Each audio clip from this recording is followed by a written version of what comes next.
Kunal, question, Mehran, wouldn't you agree that this act of love is all about wanting the other person? When we are together in a relationship, we want her, and when it breaks, we want her more. So is loving someone an act of selfishness on our part, due to which it becomes very hard to let go when it breaks? Well, it's not necessarily selfishness, but it is taking care of our desire, what gives us pleasure, because as we know, most of life is about pain and pleasure. So you're attracted to what gives you pleasure, and that is also something that you be very clear and very careful, because not just everything that gives us pleasure is good for us.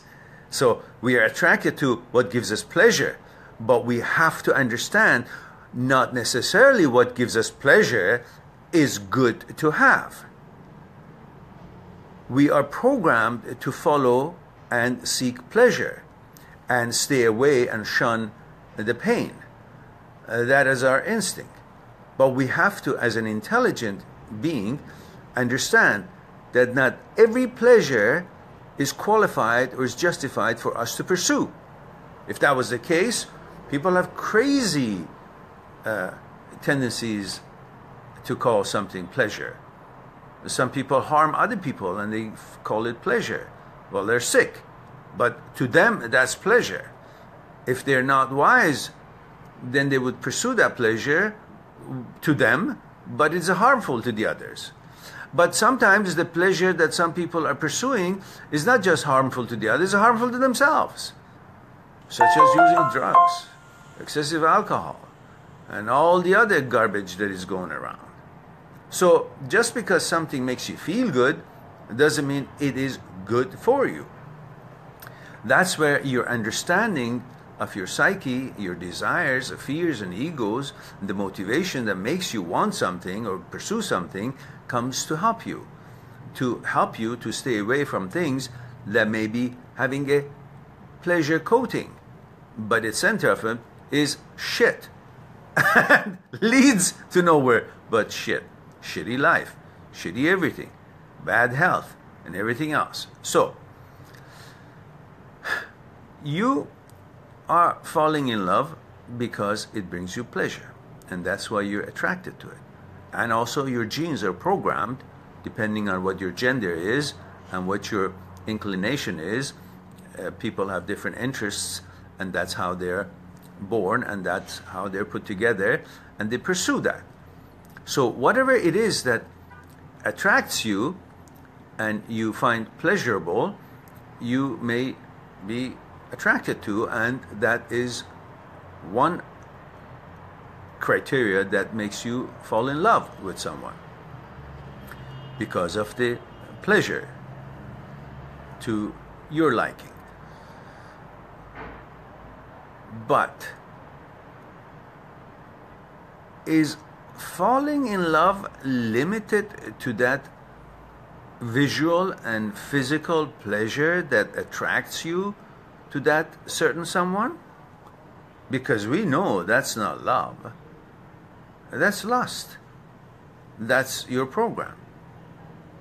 So let's find out, are you loving someone because you want to prove that you can conquer? Is it your ego that wants you to prove to yourself that you're actually capable of conquering something?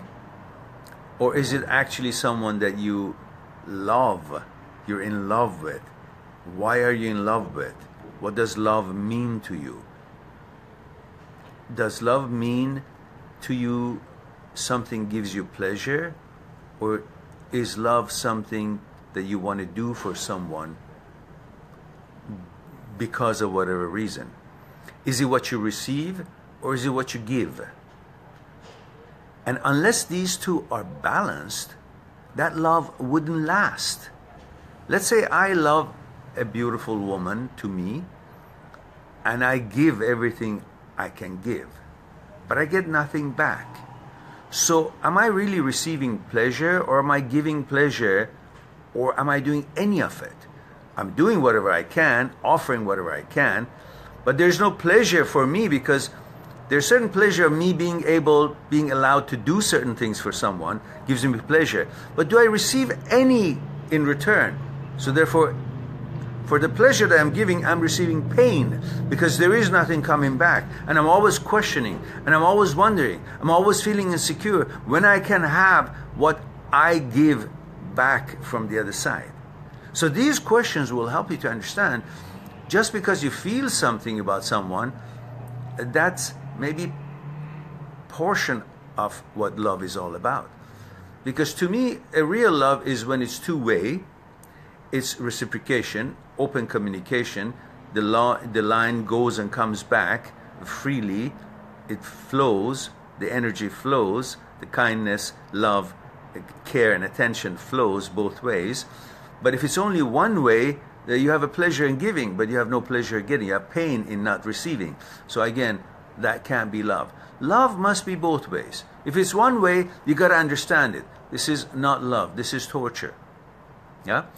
So you like someone, you're attracted to someone, you try to build communication and establish some form of communication. If it's going to go somewhere, great. If it's not, you simply got to understand it's not the end of the world. Move on. There's so much wonderful things out there, and wonderful, more beautiful people, physically or mentally out there. So pursue them. See if you have things in common with them. See if you get reciprocated from them. See if they love you and offer the same with you. And then you create a love. Love is an equation. It's not supposed to be just one way. That's kind of being